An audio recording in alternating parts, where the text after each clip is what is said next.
মাঝে মাঝে চিৎকার করে বলতে ইচ্ছা করে, আমি সত্যি ভালো নেই। কাউকে এতটা কষ্ট দিও না যে সিজদায় গিয়েও তোমার কথা ভেবে কান্না করে। যে আমার কান্নার কারণ খোঁজে না, সে আমার মৃত্যুতেও কষ্ট পাবে না। এটা দুনিয়া ভাই। যারা টাইম পাস করে তারা ভালোবাসা পায়, আর যারা মন থেকে ভালোবাসে তারা কষ্টই পায়।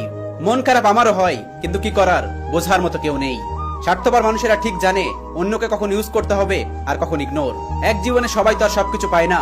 আমি না হয় সেই না পাওয়ার দলেই থাকলাম। সময়, ধন্যবাদ তোমাকে কিছু পরিচিত মানুষের অপরিচিত চেহারা দেখানোর জন্য। কথা বলতে আজকাল বেশি ইচ্ছা করে না। এখন শুধু অবাক হয়ে দেখি মানুষ কি করে রং বদলায়। চাইলেই যদি পাওয়া যেত তাহলে এই পৃথিবীতে অসমাপ্ত নামে কোনো গল্প থাকতো না।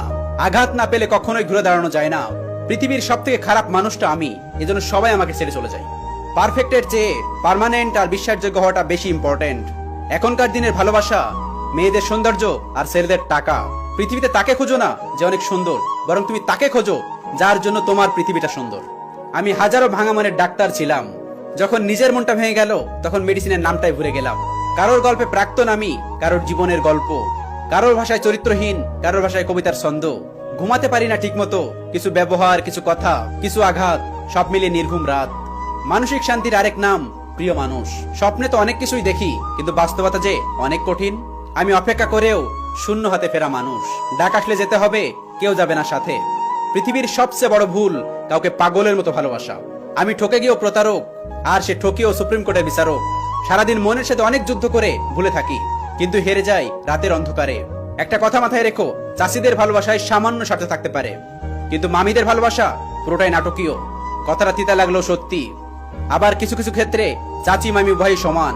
জীবনটা অনেক ছোট, শুরুতে আজান, শেষে নামাজ। মায়া বাড়িয়ে কি লাভ, একদিন তো নিজেই থাকবো না। বিছানা ছেড়ে তুমি নামাজে দাঁড়িয়ে যাও, কাল কবর তোমার বিছানা হয়ে যাবে। আসলে সত্যি কথা বলতে, আমরা যাদেরকে খুব কাছের বন্ধু ভাবি তারাই আমাদের সাথে শত্রুর থেকেও খারাপ আচরণ করে। খুব তাড়াতাড়ি রেগে যাওয়া মানুষগুলোর মনে প্রচুর ভালোবাসা থাকে, কিন্তু সবাই সেটা বুঝতে পারে না। আমরা ছেলে মানুষ ভাই, জীবনের ব্যবধানে অনেক কিছু ত্যাগ করে জীবন কাটাতে হয়। কখনো কি আপনি একটু ভেবে দেখেছেন আপনাকে চলে যেতে হবে? সবকিছুই থাকবে, থাকবে না শুধু আপনি। প্রিয় মানুষ দুই প্রকার হয়। এক প্রকার হলো তোমাকে পেলেও ঠিক আছে, না পেলেও সমস্যা নেই। আর এক প্রকার তোমাকে লাগবে, তোমাকে ছাড়া আমার হবে না। রাগ কিন্তু ইচ্ছা করলেই যে কাউকে দেখানো যায় না। আমি আপনাকে রাগ দেখাই মানেই আপনি আমার কাছে স্পেশাল। রূপ নেই, গুণ নেই, টাকা নেই, বাইক নেই, দামি কোনো ফোন নেই, এটাই আমি। কি সুন্দর তাই না? হঠাৎ করে কথা বলা বন্ধ হয়ে গেল। একটা মানুষকে একটু একটু করে শেষ করে দেওয়ার নামই হলো ডিপ্রেশন। মন চায় আবারও চলে যেতে ওই শৈশবে, কিন্তু আফসোস এই দুনিয়াতে টাইম ম্যাচিং নেই। দিন শেষে সব প্রিয় জিনিস অপ্রিয় হয়ে যাচ্ছে, তবুও মেনে নিয়ে জীবন কেটে যাচ্ছে। কেমন আছি এটা একমাত্র আল্লাহ ছাড়া দুনিয়ার আর কারোর বোঝার ক্ষমতা নেই।